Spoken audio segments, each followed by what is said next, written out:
नमस्कार, आप देख रहे हैं नवारा टाइम्स और मैं हूं आपके साथ केशव। मेरे साथ इस वक्त आरजेडी के विधायक और पूर्व कृषि मंत्री सुधाकर सिंह मौजूद हैं और वो एक बार फिर से सरकार पर सवाल उठा रहे हैं पराली के मुद्दे पर। आज उन्होंने प्रेस कॉन्फ्रेंस की है। सर, क्या ये सवाल किस बात के उठा रहे हैं आप? दो सवाल को लेकर के था कि देश में जो राज्यों में जो चुनाव हो रहे हैं उन राज्यों में नरेंद्र मोदी गारंटी के नाम से घोषणा पत्र जारी किया है, जिसमें वहां पे बोनस देने की बात उन्होंने किया। क्या जिन राज्यों के चुनाव है देश के प्रधानमंत्री वहीं के प्रधानमंत्री है कि देश के प्रधानमंत्री है?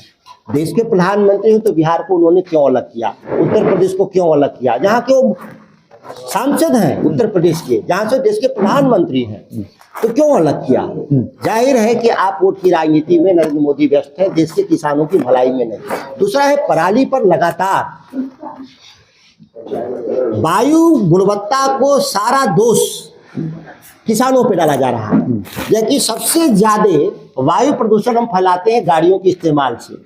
यहाँ तक कि गाड़ियों में जब हम एसी चलाते हैं तो वायु गुणवत्ता प्रदूषण हम दोगुना फैलाते हैं। हम एयर कंडीशन में बैठकर, एयर कंडीशन गाड़ी में चलकर, एयर कंडीशन घर में सोकर, और हम वायु प्रदूषण पर जो बयान दे रहे हैं इस देश में, मैं उनकी निंदा करने के लिए बैठा हूँ। किसान दोषी नहीं। इसे बिहार सरकार कैसे दोषी है? बिहार सरकार को किसानों को पैसा देना चाहिए। राज्यों को जैसे हरियाणा सरकार ने दिया वैसे पैसा देना चाहिए। 2500, 2000, 3000। किस लिए पैसा देना चाहिए? पराली के प्रबंधन के लिए, क्योंकि अतिरिक्त जो उसकी श्रम लागत आ रही है ऐसे ही खेती घाटे की है, और उसमें अगर हम पराली को हम अतिरिक्त हम श्रमिक लगा करके उसको प्रबंध करते हैं तो मेरा खर्च बढ़ रहा है, तो उसको पैसा दे देगा लेबर खर्च। लेकिन बिहार सरकार पराली जलाने से मना कर रही है और प्रतिबंध लगा रही है, मुकदमे दर्ज कर रही है, सब्सिडी रोकने की धमकी दे रही है, किसान सम्मान निधि बंद किया जा रहा, कई तरह के दंडात्मक कार्रवाई किया जा रहा है, फौजदारी और दीवानी दोनों तरह का। अपने राज्य के ये अन्नदाताओं के साथ इस तरह का व्यवहार नहीं होना चाहिए। अच्छा सर, एक सवाल लूंगा कि आपने सदन में देखा था मुख्यमंत्री नीतीश कुमार का बयान, काफी चर्चा में रहे वो। क्या देखते हैं, कैसे देखते हैं इस पूरे इश्यूज को? मुख्यमंत्री जी ने तो अपने बयान को वापस लिया है।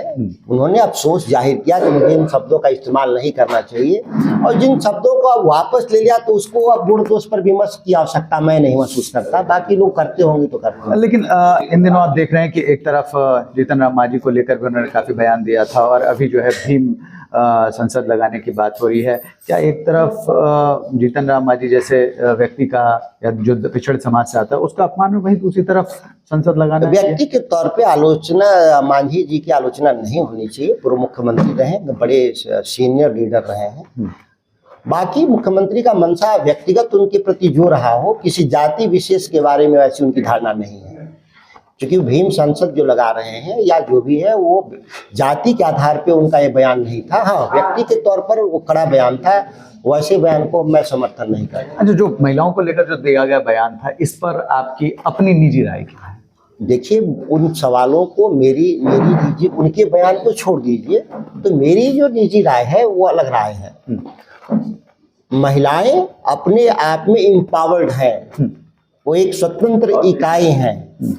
हम लोगों को जैसे पुरुष वर्चस्व का जो एक मानसिकता है कि हम अपने नजरिए में देखना चाहते हैं कि कौन कैसा है। हमको ये देखना होगा कि वो स्वतंत्र है, इकाई है। हमको उनके नजरिए से देश को, राज्य को, समाज को समझना होगा। हमारी राय है कि उनकी स्वतंत्रता ही सबसे महत्वपूर्ण है। वो जैसा व्यवहार करें वह आलोचना योग्य नहीं हो सकता, लेकिन पुरुष अपनी कुंठित मानसिकताओं के नजरिए से महिलाओं को हमेशा गुण दोष को तोड़ने का प्रयास करता है, जिससे यह विवाद का विषय होता है। अच्छा, एक सवाल लूंगा। आप किसानों के नेता कहे जाते हैं, किसानों की बात करते हैं, लेकिन आपने एक सवाल उठाया अभी थोड़ी देर पहले, जब उस वक्त कहा कि किसानों का जो है शोषण होता है, उन्हें चावल की खरीद पर या चाहे उनके ऊपर मुकदमे किए जाते हैं। ये क्या पूरा मामला? और बोनस देने की आप बात कह रहे हैं। किसानों, बिहार में जब आर्थिक सामाजिक गणना हुआ, जिसको आप लोग पढ़ चुके हैं सभी मीडिया के बंधु, इसमें सभी माना गया है कि ग्रामीण अर्थव्यवस्था संकट में है और घोर गरीबी है, और किसान ही गांव में रहता है। किसानों की आमदनी घटेगी तो ग्रामीण आबादी घट गई। और ग्रामीण गरीबी बढ़ जाएगी। तो इसका समाधान क्या है? ये किसानों से उगाही कौन करे? आप कह रहे हैं भ्रष्टाचार है। जो मिनिमम सपोर्ट प्राइस पर जो खरीद सिस्टम है बिहार का, वो ट्रांसपेरेंट नहीं है, पारदर्शी नहीं है, उसमें भारी भ्रष्टाचार है। किसानों का दोहन हो रहा है। जो स्थानीय पदाधिकारी कर्मचारी हैं, मिनिमम सपोर्ट के नाम पर उनसे पैसे अवैध वसूली है पूरे बिहार में। यह सभी लोगों को वर्षों से मालूम है, जिसका समाधान सरकार को करना चाहिए। और वो समाधान का एक ही तरीका है कि मल्टीपल एजेंसी अपने खरीद सिस्टम में लगाना चाहिए, जिससे कि प्रतिस्पर्धा बढ़ेगा मंडी में, तो किसानों को उचित मूल्य मिलेगा। अच्छा, एक चौथा कृषि रोड मैप आपने पढ़ा होगा, देखा होगा, क्या लगा ये दूसरे तीसरे जो आए, पहले दूसरे तीसरे जो आए, इससे क्या अलग है, क्या डिफरेंस है, क्या किसानों का कल्याण होगा इससे? किसानों की तो एक ही मांग थी बैठकों में कि हमको मंडी चाहिए, हमको उचित मूल्य चाहिए, और इस पर चौथा कृषि रोड मैप मौन है। जब चौथा कृषि रोड मैप मौन है, तो पहले ही वाले दूसरे तीसरे से न उत्पादन बढ़ा, न आमदनी बढ़ा, और चौथे में भी आपने उसका कोई समाधान नहीं ढूंढा, तो वो तो पुराने ही होते। यानी इसका कोई फायदा नहीं होने जा रहा है। फायदा इसलिए नहीं है कि 1, 2, 3 में ही आप फायदा नहीं दिखा पाए, तो चौथा में कैसे होगा? जो किसानों की वास्तविक मांग थी वो तो उसमें इनकॉर्पोरेट हुआ ही नहीं, आपने उसको जोड़ा ही नहीं। क्या प्रमुख मांगे थी इसमें जो इम्प्लीमेंट नहीं हो पाया? जो सबसे प्रमुख मांग था कि किसानों की आमदनी बढ़ना चाहिए, और आमदनी बढ़ने के लिए केवल एमएसपी की ही गारंटी नहीं चाहिए, एमएसपी के अलावा मंडी भी चाहिए। जिन मंडी क्या है, एक प्लेटफॉर्म है। मंडी क्या है? ट्रेन कहाँ रुकेगी? कोई दिल्ली जा रही है तो ट्रेन सवारी कहाँ चढ़ता है? प्लेटफॉर्म पे चढ़ता है। उसी तरह से मंडी प्लेटफॉर्म है किसानों का, जिस पर वो जाता है, खड़ा हो जाता है अपने सामान को लेकर। तो खत्म, अब मंडी खत्म है तो किसान जाए कहाँ लेके सामान? यही ना सवाल है, बेसिक सवाल का। उत्पादकता एक दूसरी सवाल है कि आमदनी घटेगा तो किसान अपना निवेश घटा देगा, और जब निवेश घटा देगा तो प्रोडक्टिविटी भी घटेगी।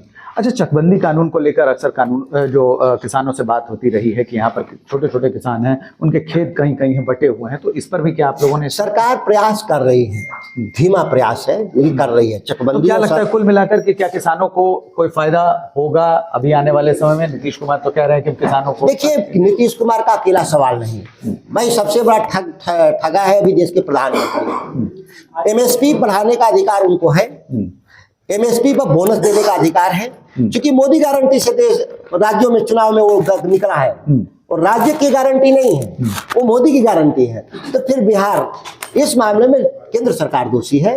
केंद्र सरकार को सचेत होकर, सबसे ज्यादा सीट उनको मिला है बिहार से एनडीए को 39, उनको बिहार की जनता सबक देगी अगर वो बिहार में नहीं देते हैं बोनस। और कांग्रेस से भी मैं कह रहा हूँ, इंडिया गठबंधन की उससे लीडर पार्टी है, जब आप छत्तीसगढ़ में बोनस पे धान खरीद रहे हैं तो बिहार में भी आपको प्रयास करना चाहिए। बिल्कुल। तो देखा आपने कि सुधाकर सिंह किसानों के आय में बढ़ोतरी होना चाहिए, इसके लिए सरकार एक कदम नहीं उठाती हुई नजर आ रही है। वहीं दूसरी तरफ उन्होंने कहा कि जिस तरीके से चौथा कृषि रोड मैप लाया गया है वो अपने आप में सवालों के घेरे में, क्योंकि दूसरा, तीसरा और पहला ये जो है कृषि रोड मैप इस पर काम हुआ ही। सहयोगी साकेत के साथ केशव सुमन, पटना।